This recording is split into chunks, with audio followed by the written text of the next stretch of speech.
आइए दोस्तों, मैं और आप मिलकर एक खूबसूरत सी कहानी सुनते हैं।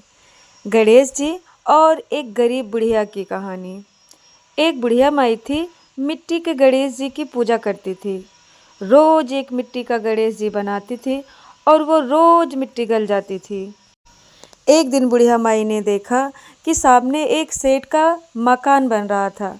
बुढ़िया माई वहाँ पर गई और मिस्त्री से कहा, मिस्त्री, क्या एक तुम गणेश जी की मूर्त बना दोगे क्या? क्योंकि मैं मिट्टी की गणेश जी बनाती तो हूँ, लेकिन वो रोज गल जाती है। अगर एक तुम सीमेंट का बना दोगे तो मैं रोज गणेश जी की पूजा करूँगी। और यह बात सुनकर मिस्त्री झुल्ला उठा और बुढ़िया माई से कहा, अरे बुढ़िया माई, जितनी देर में हम तुम्हारी मूरत गढ़ेंगे उतनी देर में तो हमारी एक दीवार बन जाएगी।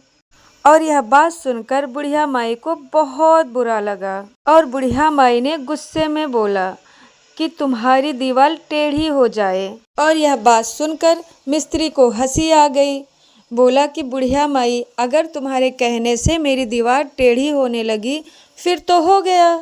यह कहकर मिस्त्री अपने काम पर लग गया और बुढ़िया माता वहाँ से गुस्से में चली गई। और अगले ही दिन जब मिस्त्री दीवार बनाना शुरू किया, पता नहीं कैसे वो सच में दीवार अपने आप टेढ़ी होने लगी। और मिस्त्री को ऐसे करते करते पूरा शाम हो गया, लेकिन एक भी दीवार सीधी न हुई। मिस्त्री बिल्कुल परेशान हो गया। उसको कुछ समझ में नहीं आ रहा था कि वो क्या करे। वह सेठ के पास जा पहुंचा और उसने सेठ से सारी बातें बताई कि सेठ, आज एक बुढ़िया आई थी। उसने बोला था कि सीमेंट का एक गणेश जी गढ़ दो और मैंने उसे मना कर दिया तो उसने गुस्से में कहा कि तेरी दीवार टेढ़ी हो जाए। सेठ जी, सुबह से मैं दीवार बना रहा हूँ लेकिन एक भी दीवार सीधी ना बनी। यह सुनकर सेठ बहुत परेशान हुआ।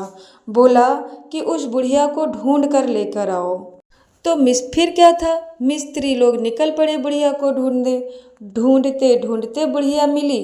फिर बुढ़िया को लेकर सेठ के पास आए तो सेठ ने पूछा कि अगर हम तुम्हारी गणेश की मूरत गढ़ दें तो क्या ये सारी दीवारें सीधी हो जाएंगी? तो बुढ़िया हंसकर बोली, पहले गढ़कर तो दिखाओ। फिर सेठ ने क्या किया, मिस्त्री को आदेश दिया कि एक अच्छा सा प्यारा सा गणेश जी बना कर दो। फिर क्या, मिस्त्री ने गणेश जी को बनाया और बुढ़िया को दे दिया। और देखते ही देखते सेठ की सारी दीवार सीधी हो गई। दोस्तों, इस कहानी से हमें ये सीख मिलती है कि हमें कभी किसी का बुरा नहीं करना चाहिए। हमें किसी के भावनाओं को ठेस नहीं पहुंचाना चाहिए। और अगर हम ही एक दूसरे की मदद नहीं करेंगे तो कैसे चलेगा? तो इस कहानी से हमें ये सीख मिलती है कि हमें हमेशा मिलजुल कर रहना चाहिए।